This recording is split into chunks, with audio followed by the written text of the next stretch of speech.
Here's the key on this. Don't major in minor things. If you take up major time to do minor things, I'm telling you, you'll be behind the curve constantly. Here's what we learn in sales training. What's major time and what's minor time? Here's minor time, thinking about prospects. Here's minor time, making lists of prospects. Here's minor time, keeping books on prospects. Here's minor time, going to see the prospect. Here's minor time, evaluating the prospect after you've been there. That's all minor time. Here's major time, in the presence of the prospect. That's major time. And if you took a look, if you're in sales and you took a look at a week, you'd say, my gosh, I'm spending 90% of my time on the minor stuff and so little time on the major stuff in the presence of. How many hours in the presence of in my day? How many hours in the presence of during my sales week?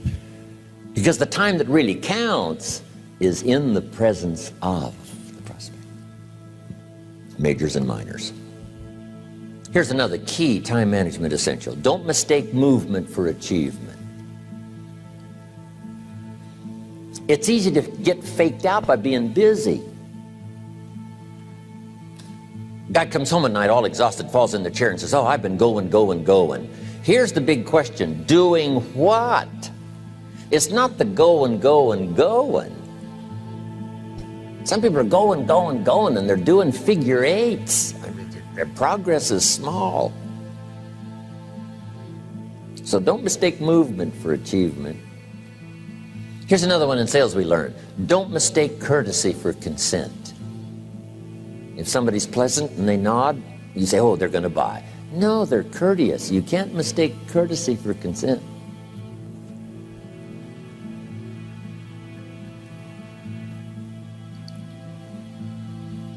Now here's a big one, concentration. I had to learn this. All those years ago, I'm in the shower trying to compose a letter. Found it turns out to be a strange letter. So here's what I learned to do. Save the work till you get to the office. Save the work till you get to the work. Don't try to get to the office on the way to work. On the way to work, enjoy the way. In the shower, enjoy the shower. Then go to work when you get to work. I found this to be helpful. Concentration. Here's another big one. Learn to say no. I'm telling you, in such a social society we have now, it's so easy to try to be a nice person, saying yes to everything. Find yourself overloaded. Now you got to call and make the, well, gosh, you know, all the time it takes to back out of something that you said yes to too quickly. Here's what might be better. I don't think so, but if that changes, I'll call you. Little things you can use not to overcommit yourself. My friend Ron Reynolds says, don't let your mouth overload your back. It's a good one. Now here's a big one on time management. When you work, when you play, don't mix the two. Don't work at play. I used to take my family to the beach and I would bring my briefcase.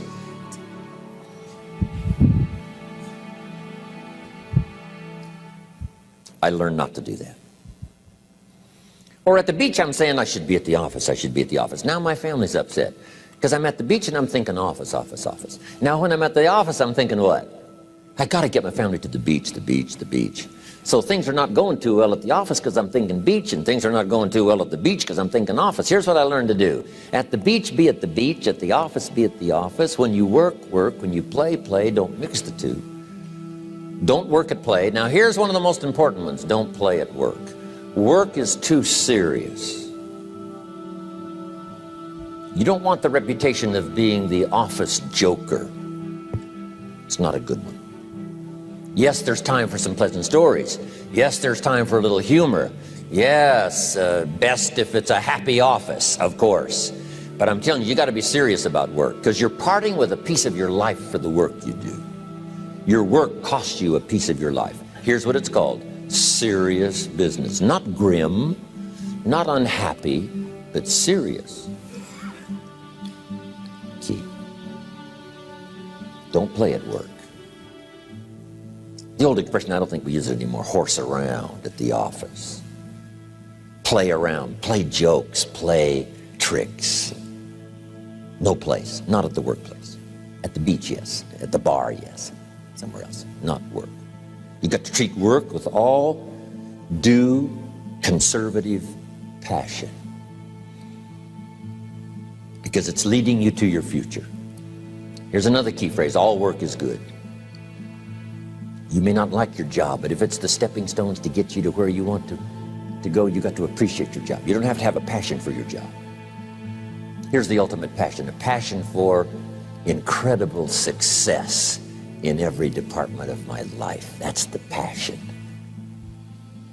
But don't look down on some menial job you have to do to finally get you to where you want to go. No job is menial. No job is not, every job is noble. Training life for pay, making a contribution to society. Next, analyze how you are. And if you have some weaknesses, if you can't, doesn't seem like you can change, here's the key: get it covered. I used to keep promising myself I'd keep the books, keep the books, keep the books. Finally, I gave that up. And back then, it only took me an extra 50, 60 bucks a month for some accountant to keep the books. I said, no, I'm going to save the 50 bucks.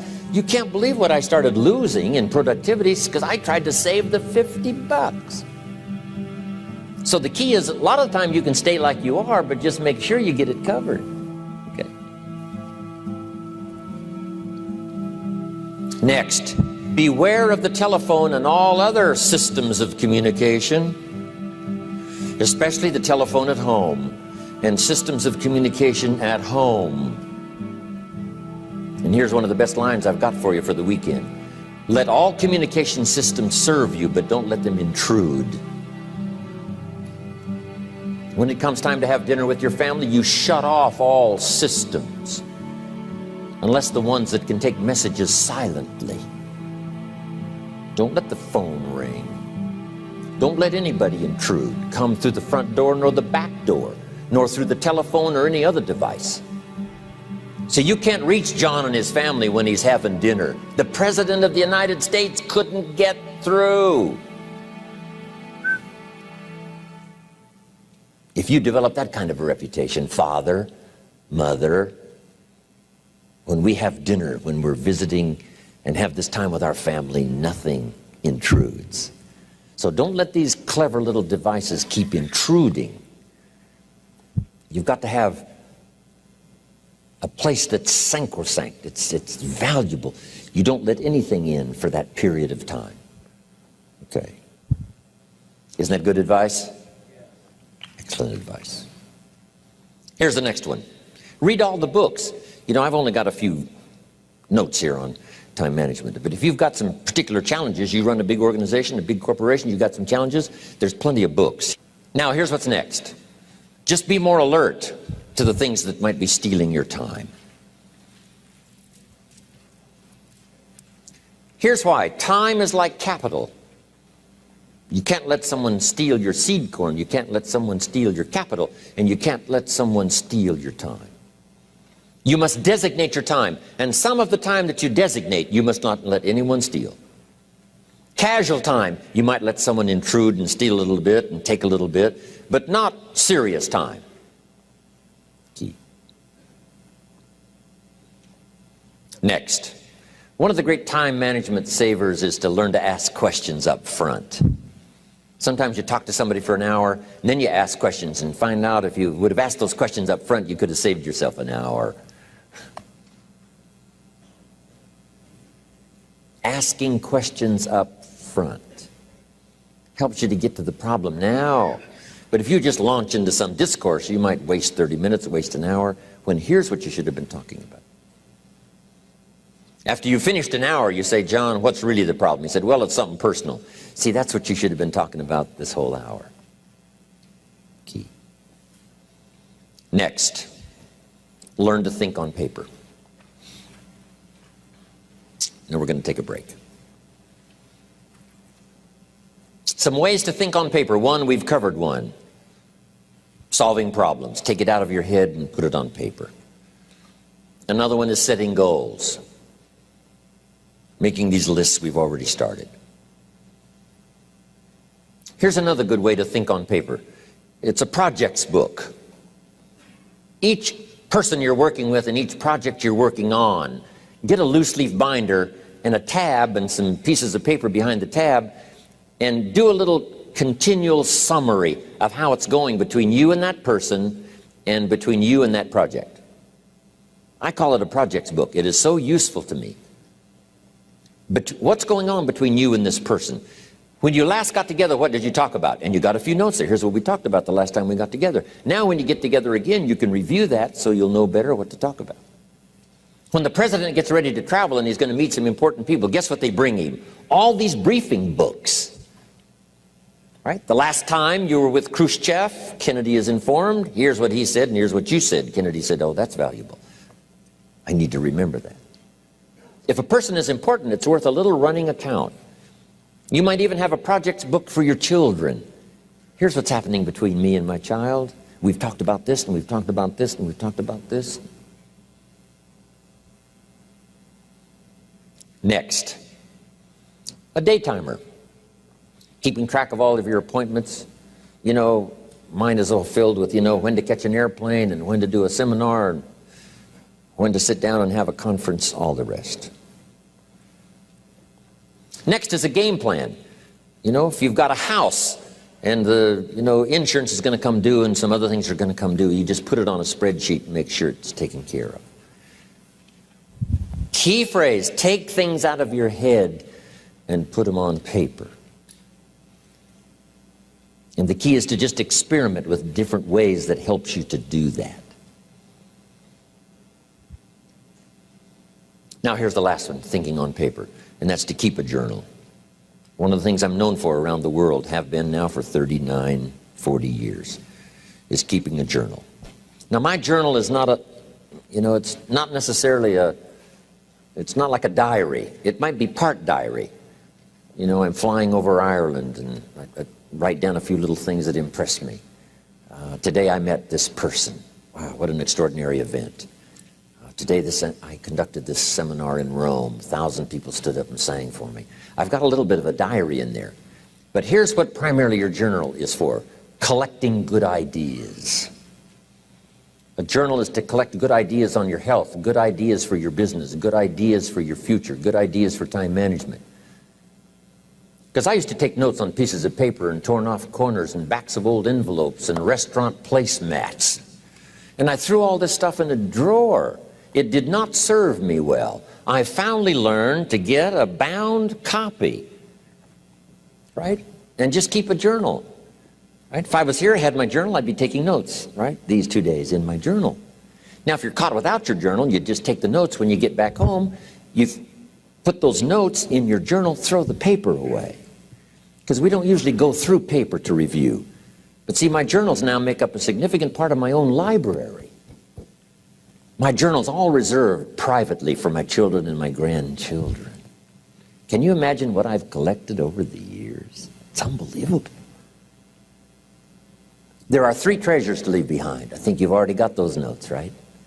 Here they are. Number 1, your pictures. Don't leave the event unrecorded. It takes only a fraction of a second to say, here's who I was with. When I travel the world, right? We take all these pictures, and here's one of the gifts. People send me the pictures they took of me and them. It's part of the treasures I have on the farm. Incredible. A picture's worth 1,000 words to describe the scene, the emotion, what happened. Say, wow, this was an extraordinary day for me when I met these people. Here's what they told me happened to them when they went to my seminar 10 years ago. Wow, the drama comes back if you've taken the pictures. It's one of the treasures to leave behind when you go. Remember the old photographs that we have now of, 100 years ago, 70, 80 years ago, just a few photographs? What would it be like if you had thousands of photographs of the past, of your history, your mother, your father, right? Grandparents? So change all of that now for your children. Leave all your photographs as a record Here's what's next to leave behind, and that's your library. The books that changed your life, the books that changed your health, the books that rescued you from oblivion, the books that you passed on to other people, they were so exciting for you, the books that made you financially independent, the books that developed your leadership, the books that gave you wisdom to ponder when things were tough, the books that got you through the winter, the books that helped you to plant in the spring and harvest in the fall. What a treasure to leave behind. If you do that, here's what's for sure. Your books will be more valuable than your furniture.